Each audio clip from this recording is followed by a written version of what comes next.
Welcome back to the deep dive. We are taking the complex, the canonical, the truly foundational scholarly work that you've shared with us, and we are distilling it into the crucial knowledge you need to be well informed. Exactly. Today we're undertaking a very focused, I think intellectually profound mission, exploring the core concepts, the accepted methods, and the deep significance of sending salutations and peace upon the Prophet Muhammad. And this is a deep dive that's really defined by rigor.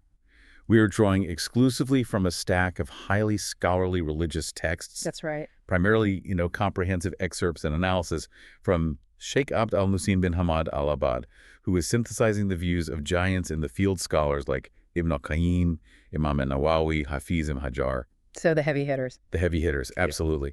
And our mission today is to move past simple memorization and to really understand the divine command, the prescribed way of doing this devotion, and maybe most importantly, the rigorous framework of accepted worship that underpins everything in the faith. That sets the stage beautifully. And the place our sources tell us to begin is, well, it's by appreciating the foundation of this reverence, right? Recognizing the profound blessing itself. It has to be the starting point. The texts state unequivocally that the greatest favor God bestowed upon humanity and jinn was the sending of the prophet. It's sort of a necessary preamble to understanding why this act of devotion is even commanded in the first place. That's a crucial starting point. Yeah. His role was not merely advisory. It was fundamentally transformative. He guided them from the darkness of ignorance, of misguidance, into the light of divine truth. From darkness to light. And more profoundly, he transferred their servitude, their worship, from the creation to the sole servitude of the Creator. The source material captures the magnitude of this blessing directly from the Quran. Can you share that verse with us? Of course. Indeed, Allah conferred a great favor upon the believers when he sent among them a messenger from among themselves, reciting to them his verses and purifying them and teaching them the book and wisdom, although they had been before in clear error. You simply cannot appreciate the command to send salutations without first absorbing the sheer enormity of the gift of his message. That verse really sets the stage for the magnitude of his message. And as our sources remind us, this message wasn't, incomplete or subject to later revision. It reached absolute perfection during his lifetime. Yes. That idea of completion is key to the entire discussion of methodology, isn't it? It is the intellectual cornerstone of the Sunnah, the confirmation of the completion of the religion delivered by God while the prophet was standing at Arafah is so explicit. The verse says, "This day I have perfected for you your religion and completed my favor upon you and have approved for you Islam as religion." So that's it. It's done. Perfected. It's done. This single declaration underscores the comprehensiveness, the finality, the unalterable nature of his communication. There's nothing to add and there's nothing to remove. And the sources also remind us of his character in delivering this perfect message. They do. He's described as concerned over what may trouble you. He is eager for your well-being, and to the believers he is kind and merciful. His dedication to the guidance was total, and therefore the guidance itself is total. Okay, let's unpack this crucial context, because before we dive into the specific mechanism of sending salat and taslim, salutation and peace, we absolutely have to establish the universal criteria for any accepted act of worship. Yes, we have to. This framework isn't just a footnote. Our sources say it's central to understanding why the method of the salutation matters so much. This is the intellectual spine of the entire discussion, especially when we get into contrasting verified tradition with human innovation later on. The scholarly sources are very clear that any act of worship, regardless of intention, is only accepted by God if it meets two fundamental and interconnected pillars. And if one is missing? If either pillar is missing, the act is rejected. It essentially counts for nothing. That's a stark requirement. It suggests that good intentions, while obviously crucial, just aren't enough on their own. That might be a little, counterintuitive for some people. It can be. Let's start with the intent, the why. The first pillar, what is it? The first pillar is sincerity, or ikhlas. This means the worship must be purely and solely for God alone, with absolutely no partners whatsoever. So no other motivation? None. This is a theological requirement rooted in the nature of God himself. Just as God has no partner in dominion or creation, he can have no partner in worship. Sincerity is the internal purification of the deed. And the sources have specific verses for this. They do. They reference verses that define the boundary of acceptable invocation and mention that the mosques are only for Allah, so do not invoke with Allah anyone. And then, to define the scope of this sincerity, the total dedication required, it says, say, indeed, my prayer, my rites of sacrifice, my living and my dying are for Allah, Lord of the worlds. My living and my dying, that's everything. It's a complete and unadulterated dedication of the self and the deed. Okay, so that defines the internal purification, the intention. But as you alluded to, if I'm totally sincere, but I say, invent a new ritual, that's not enough. So what about the second pillar, the one that defines the how? The second pillar is conformity, or ittiba. This is where the importance of the prophet's role becomes absolute. The worship must conform exactly to the Sharia, the prescribed legal way, which was delivered and explained entirely by the Prophet Muhammad. Right. I mean, if we're commanded to worship God, but we're not told how to do it, we're left to our own devices, which, leads to error. But since the religion is perfected, the how is also perfected. Why is this conformity to the Prophet's way considered so critical that it's like a condition of acceptance? Because, in the Islamic framework, obedience to the Prophet is intrinsically linked with loving and obeying God. You cannot separate them. The source material references two powerful verses that really cement this connection. What are First, the command regarding his teachings as the law. And whatever the messenger has given, you take, and what he has forbidden, you refrain from. This establishes his legal authority. Okay, so that's the role. And second, the verse linking love and obedience directly. Say, O Muhammad, if you should love Allah, then follow me, so Allah will love you and forgive you your sins. Ittiba is therefore the external demonstrable proof of the internal ikhlas. So you're proving your sincerity to God by following the method he approved. Exactly, the one he approved and sent down through his messenger. That framework, sincerity and conformity, it leads directly to the core theological danger that the sources highlight, the danger of innovation, or bid'ah. Yes. If the act of worship doesn't conform to the Prophet's teaching, even if it's done sincerely, the sources say it's invalid. The warnings are incredibly clear. They serve as a kind of protective barrier around the completed religion. The Prophet himself provided the fundamental rule of rejection, which is found in both Bukhari and Muslim. What's the rule? Whoever introduces into this matter of ours, that is, Islam, that which is not part of it, it is rejected. This is the universal standard. If an act is not legislated by the Sharia, it is void, regardless of the person's feeling or intention. And there's a further deeply cautionary statement about the eventual outcome of engaging in such innovation. Yes, there is. The Prophet's counsel for his community was preventative and very specific. Hold fast to my sunnah and the sunnah of the rightly guided caliphs after me. Beware of newly invented matters, for every newly invented matter is a bid'ah, innovation, and every bid'ah is misguidance. Every innovation is misguidance. That's a very strong statement. It emphasizes that innovation, even if it's small and seems positive, takes one away from the straight path. It implies a presumption that one can somehow improve upon God's perfected religion, which is the theological error right at the heart of bid'ah. This context is so vital because it establishes that when we're discussing sending salutations and peace, the method is not optional. It must be the prescribed canonical method to satisfy that pillar of conformity. And this prescribed act itself, it originates from a direct divine command. Absolutely. The act of devotion we are discussing, sending salat and taslim, is not merely a recommended courtesy. It is a compulsory act of worship. Yeah. God commanded the believers to do this because of the Prophet's immense role in bringing this completed religion. And the command itself comes with a huge preface, doesn't it? A tremendous one. It shows the immense honor of the Prophet. God states first that he and his angels already do this act. Right, the famous verse from Surah Al-Ahzab, the one that basically initiates the command for all believers. It is the foundation of this entire deep dive. Indeed, Allah confers blessing upon the Prophet, and his angels ask him to do so. O you who have believed, ask God to confer a blessing upon him and ask him to grant him peace. That statement transforms the act from just a custom into a necessary worship. And because it is worship, it must adhere to the two pillars: sincerity and, crucially, conformity to the method given by the Prophet. Now we need to define the terms. The command includes two components: salat, which is blessing or salutation, and taslim, which is peace. What's fascinating here is that the scholarly sources show that what these terms mean, well, it varies slightly depending on who is performing the act of: God, the angels, or the believers. Yes, it does. This isn't just a simple prayer, it's a theological statement. The scholarly exploration of this is deeply nuanced. and it's critical for avoiding theological error, as we'll see later when we discuss innovation. Let's look at Salat first. When God performs Salat upon the Prophet, it means something inherently divine. And what is that divine action? So Abu Aliyah interpreted God's Salat as God's praise, or the thana, of the Prophet and his glorification of him among the angels. This is an inherent, established divine action. Okay, so that's God's action. Conversely, the Salat of the angels and the believers is interpreted as their supplication, or dua, for the Prophet.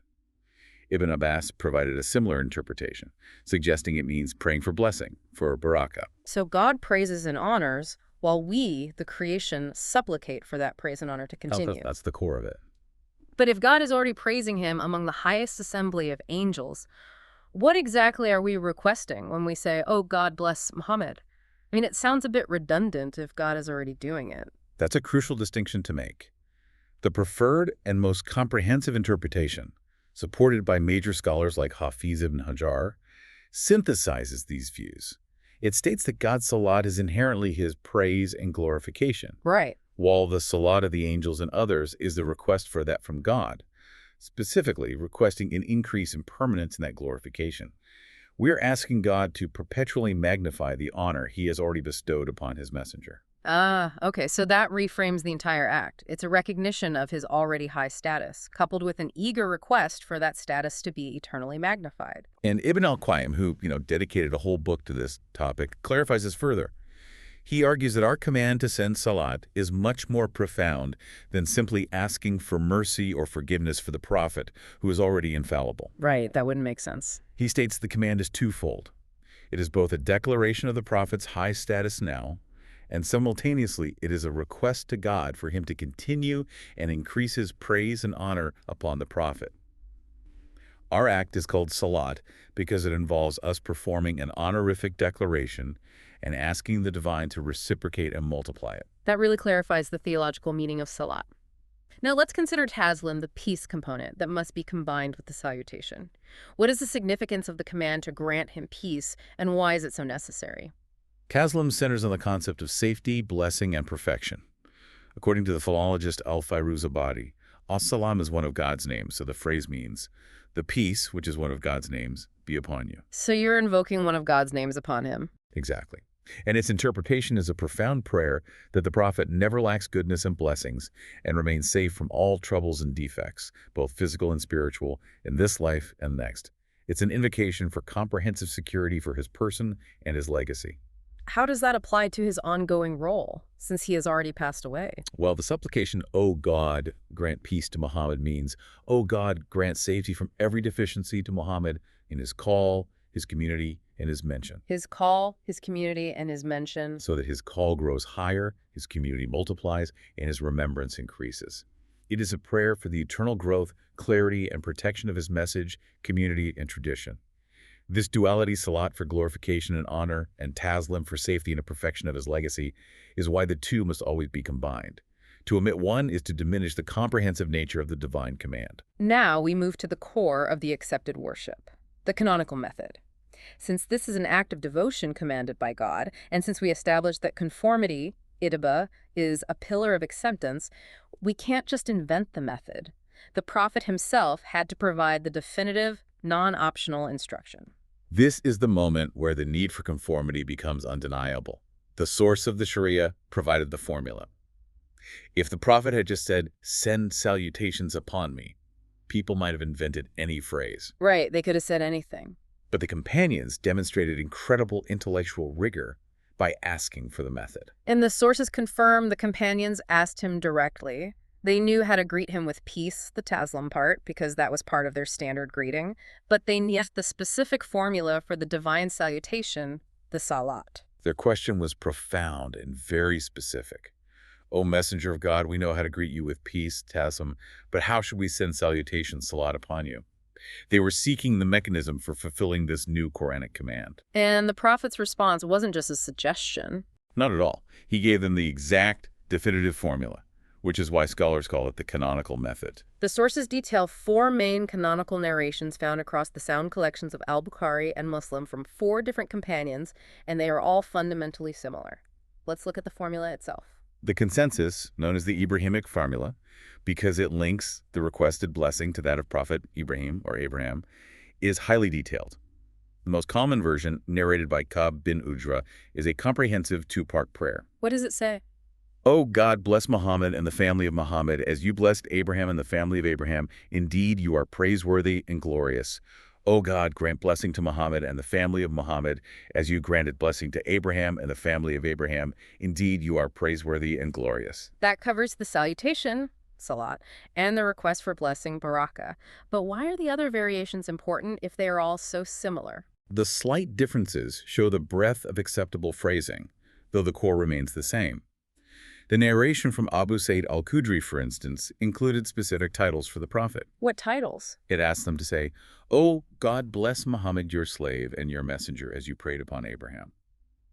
This is significant because it emphasizes his role as a human servant and a divine messenger. It immediately heads off that path of exaggeration of Gulu that we'll discuss later. It grounds the prayer in his designated status. That's a key distinction. Right. And the third narration from Abu Humayd as-Sa'idi specifically includes his family structure in the blessing. Correct. The account from Abu Humayd as-Sa'idi explicitly included reference to the Prophet's wives and progeny.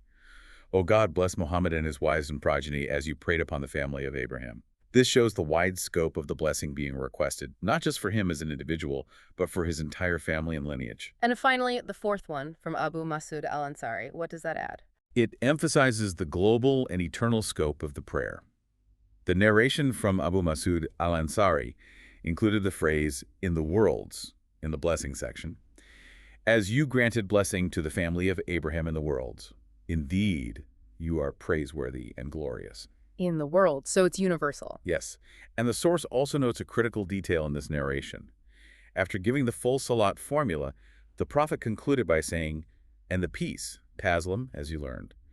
This confirms the companions already had the simple verbal Taslim greeting, but the Salat required this specific divine formula. So why is this entire formula, the one taught directly by the Prophet, considered the most optimal form? I mean, if a believer uses a shorter, heartfelt prayer, wouldn't that be enough? It comes down to that pillar of conformity and the intellectual rigor of the Sunnah. The consensus among scholars, like Hafiz ibn Hajar, is very clear. The formula taught by the Prophet in response to the companion's direct question is considered the best and most complete way to send salutations. And what's the rationale behind demanding this specific formula for it to be the optimal prayer? The foundational principle is that the Prophet, being the source of divine law and the best exemplar, would not choose anything less than the most excellent form for himself and for his followers to use in this mandated act of devotion. So he gave them the absolute best version. The best version. Scholars even argue that if someone were to swear an oath to send the most excellent salutations upon the Prophet, fulfilling that oath would require reciting this Ibrahimic formula. It is the highest standard established by the Sharia itself, ensuring the worship is free from human error or reduction. Okay, let's address the practical application for you, our listener. When reading scholarly texts or writing, we often see abbreviated forms.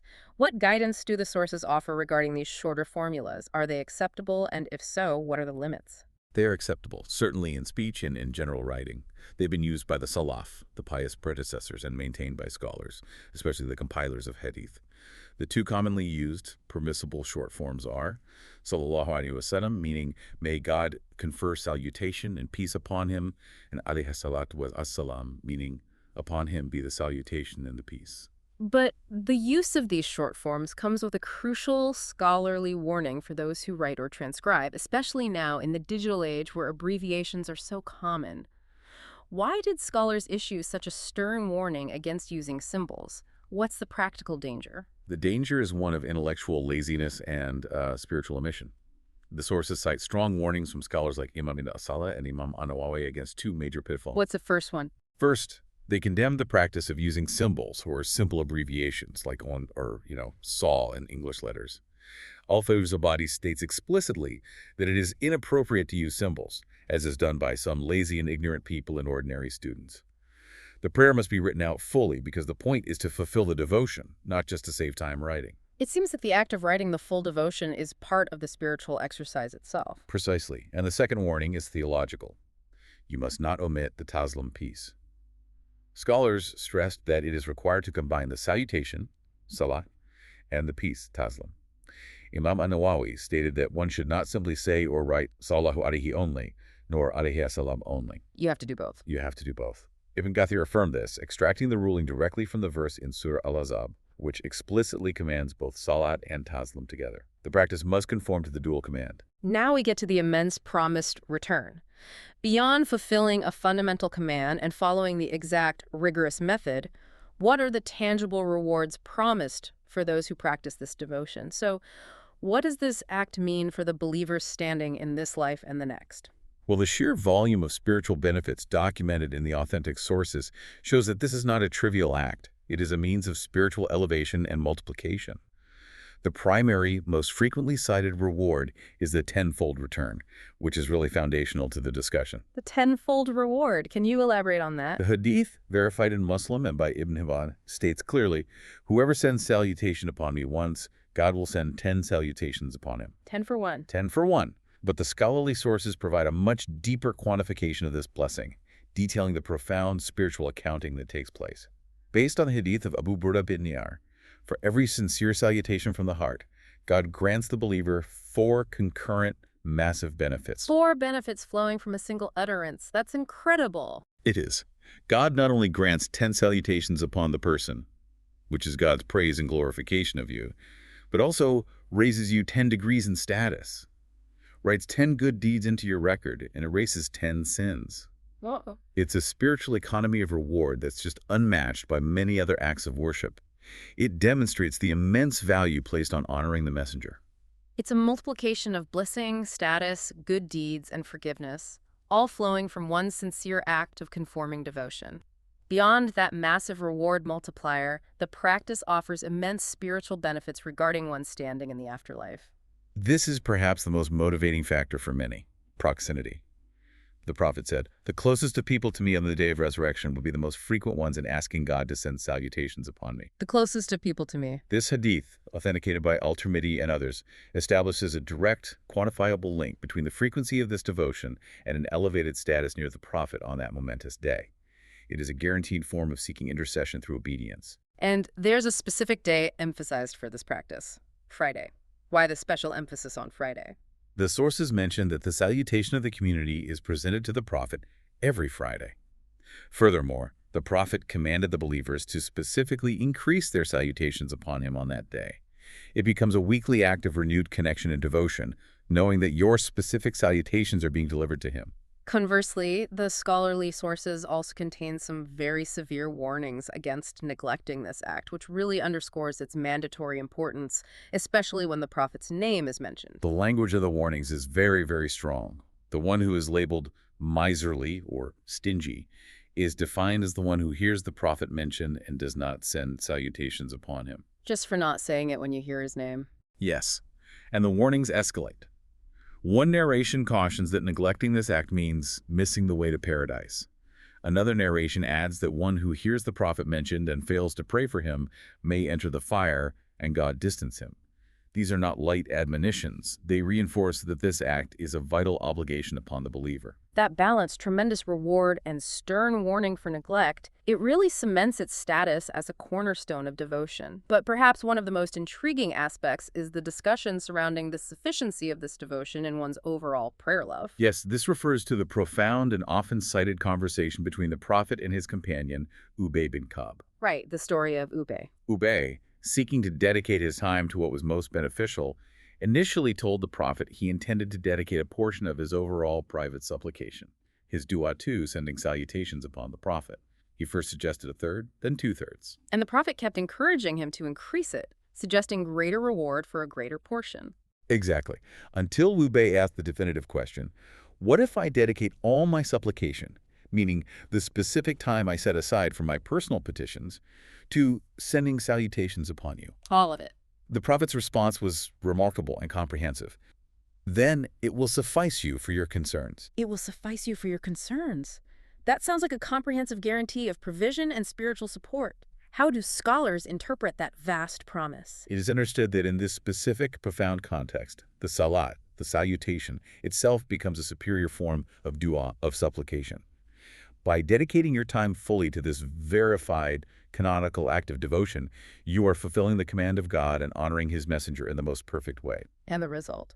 The result is divine provision and resolution for all your matters of concern, both worldly and spiritual. The sources stress that while many weak or fabricated hadith exist on the virtues, these strong, authentic narrations provide a clear, powerful, and sufficient basis for practice. Now we turn our attention back to the intellectual rigor we started with.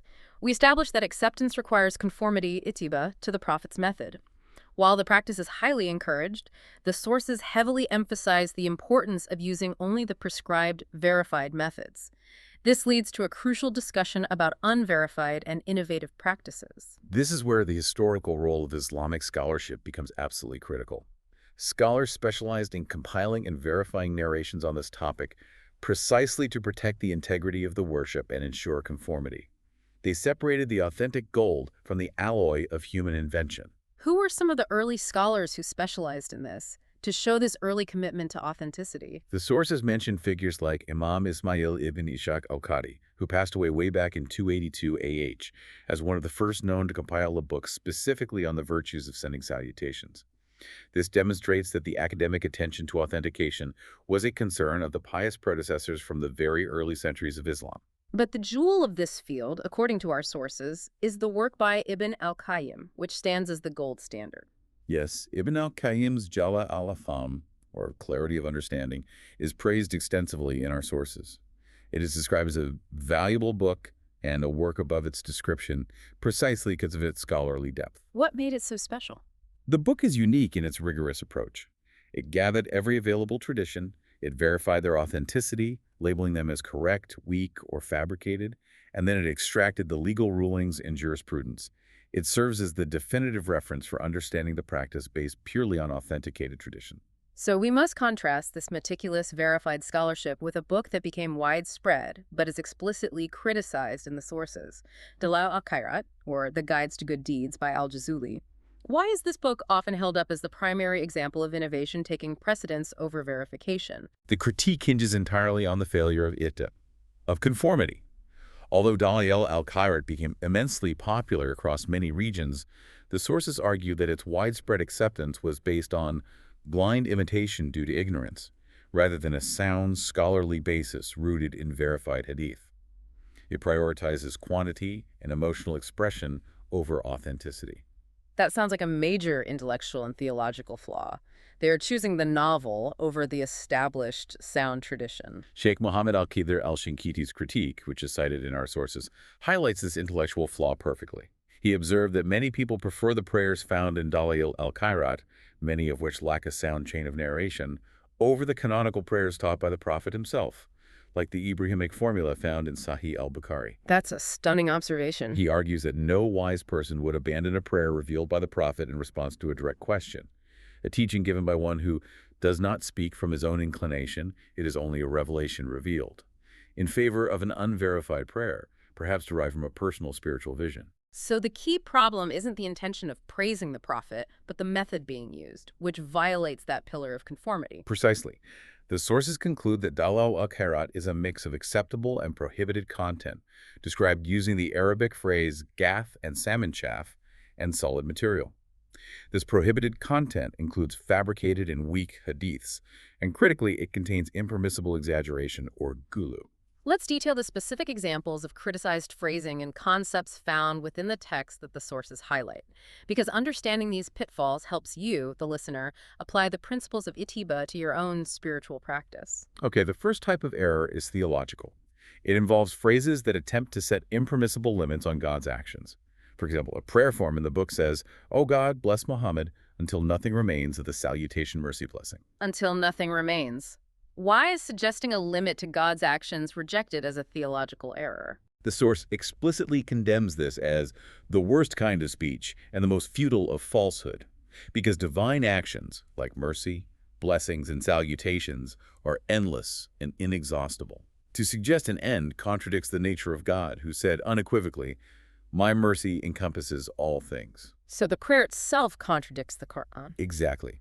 The person writing the prayer, despite their good intent, has made a theological statement that contradicts the Quran itself. That is a profound theological error hidden within the devotion. The second major critique involves the language used to describe the prophet himself. This is the error of excessive praise. This is the critical error of excessive and exaggerated descriptions, or gulu. The innovative text uses highly charged phrases for the prophet like the ocean of your lights, the mine of your secrets, the tongue of your proof, the human eye of existence, and critically, the cause of every existent thing. Those descriptions seem to elevate him beyond the human status he himself claimed. They do. And the sources condemn this as forced effort and exaggeration, gulu, the very thing the prophet forbade when he said, clearly and for all time, "Do not praise me excessively as the Christians praise the Son of Mary. I am only a slave, so say, the slave of God and his messenger." That hadith, recorded in Bukhari, is the foundational warning against gulu. And the innovative terminology completely violates this boundary.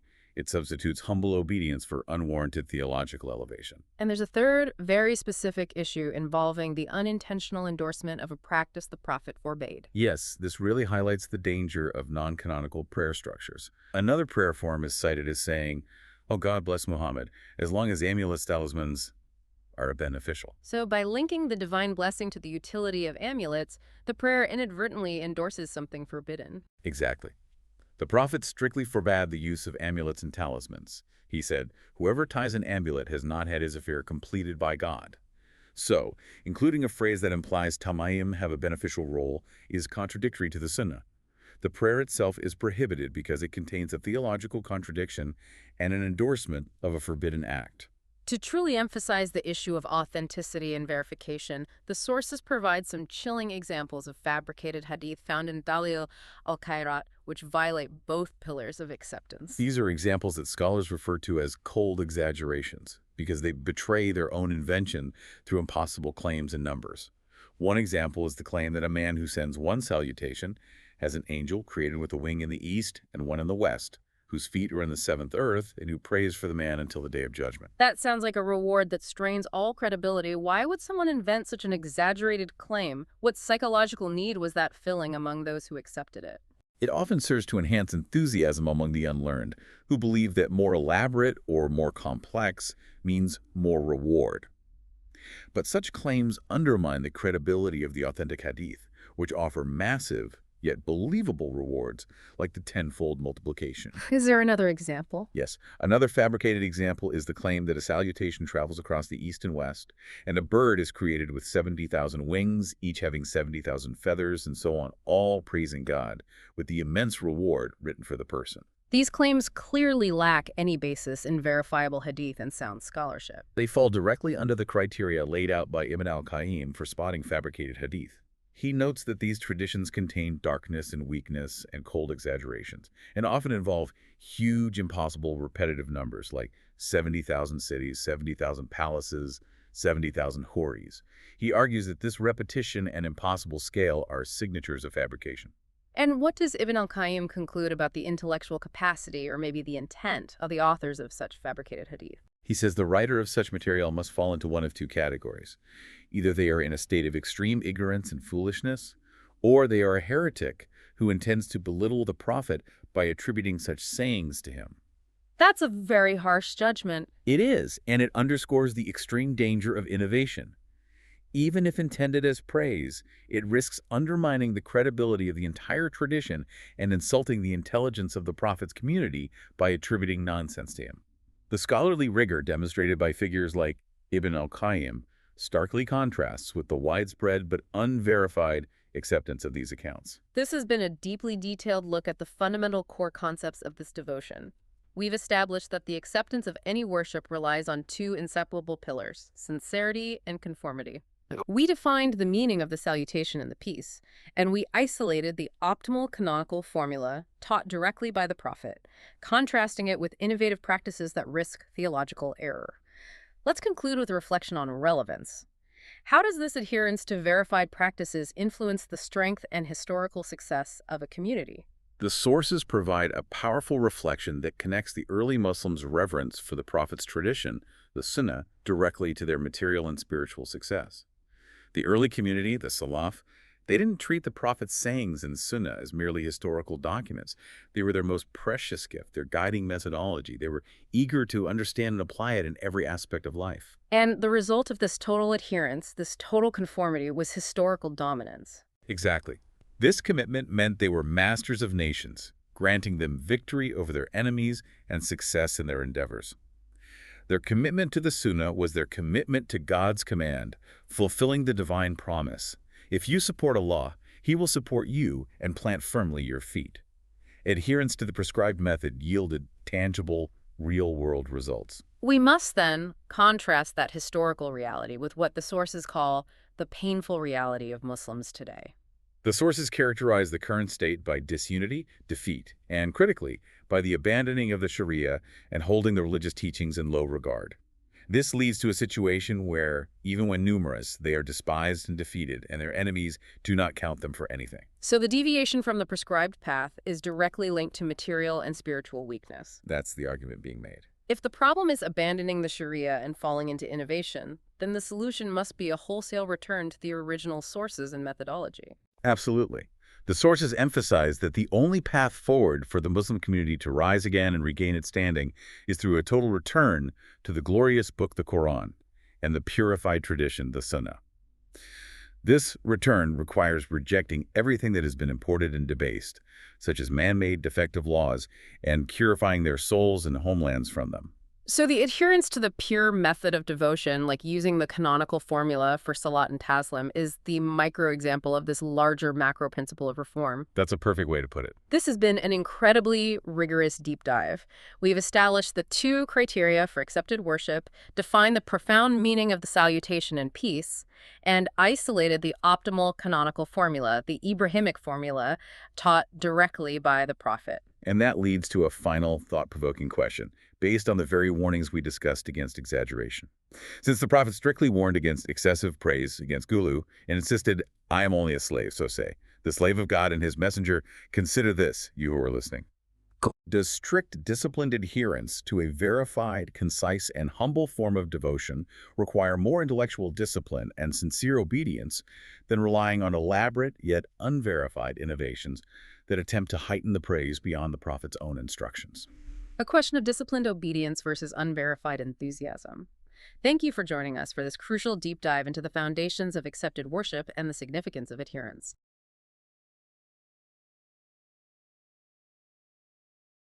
اللهم صل على محمد وعلى آل محمد كما صليت على إبراهيم وعلى آل إبراهيم إنك حميد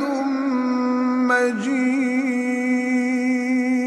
اللهم بارك على محمد وعلى آل محمد كما باركت على إبراهيم وعلى آل إبراهيم إنك حميد مجيد.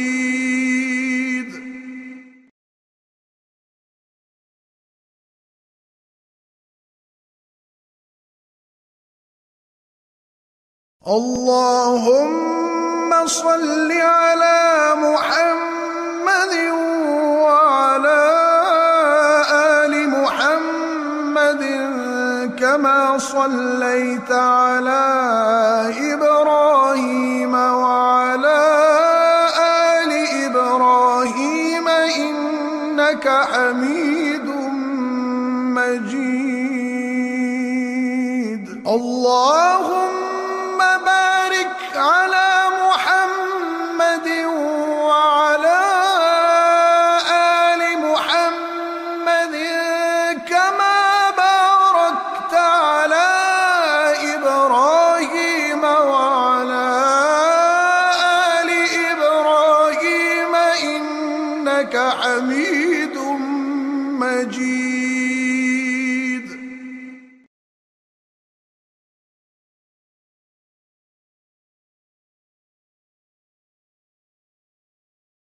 اللهم صل على محمد وعلى آل محمد كما صليت على إبراهيم وعلى آل إبراهيم إنك حميد مجيد.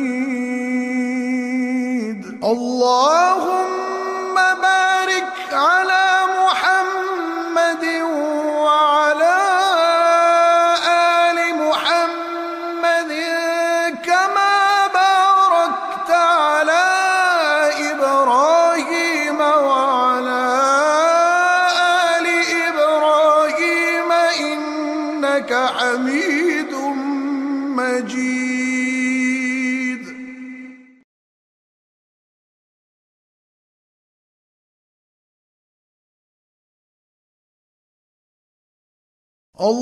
اللهم صل على محمد وعلى آل محمد كما صليت على إبراهيم وعلى آل إبراهيم إنك حميد مجيد.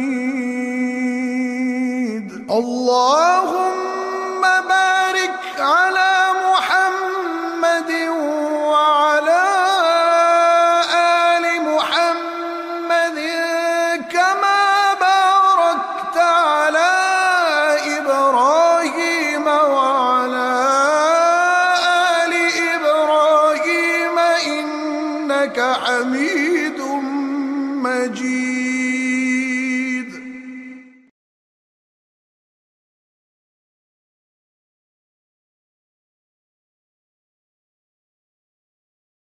اللهم صل على محمد وعلى آل محمد كما صليت على إبراهيم وعلى آل إبراهيم إنك حميد مجيد. اللهم بارك على محمد وعلى آل محمد كما باركت على إبراهيم وعلى آل إبراهيم إنك حميد مجيد.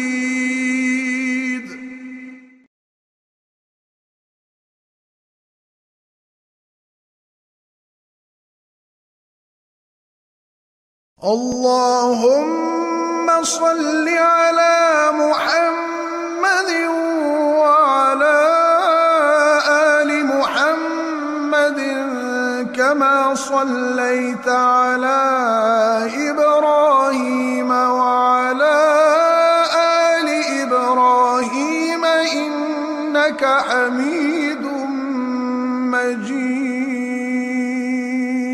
اللهم بارك على محمد وعلى آل محمد كما باركت على إبراهيم وعلى آل إبراهيم إنك حميد مجيد.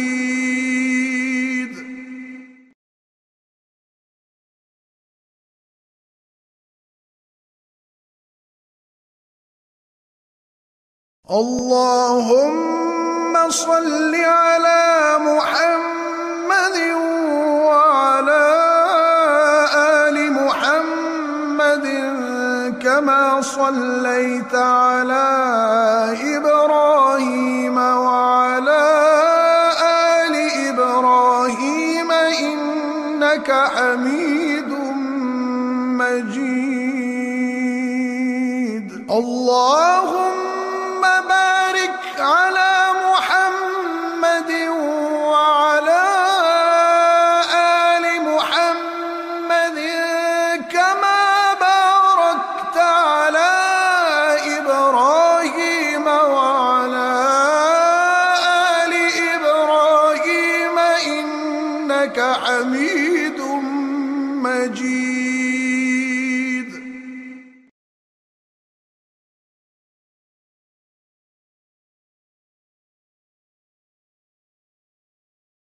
اللهم صل على محمد وعلى آل محمد كما صليت على إبراهيم وعلى آل إبراهيم إنك حميد مجيد. اللهم بارك على محمد وعلى آل محمد كما باركت على إبراهيم وعلى آل إبراهيم إنك حميد مجيد.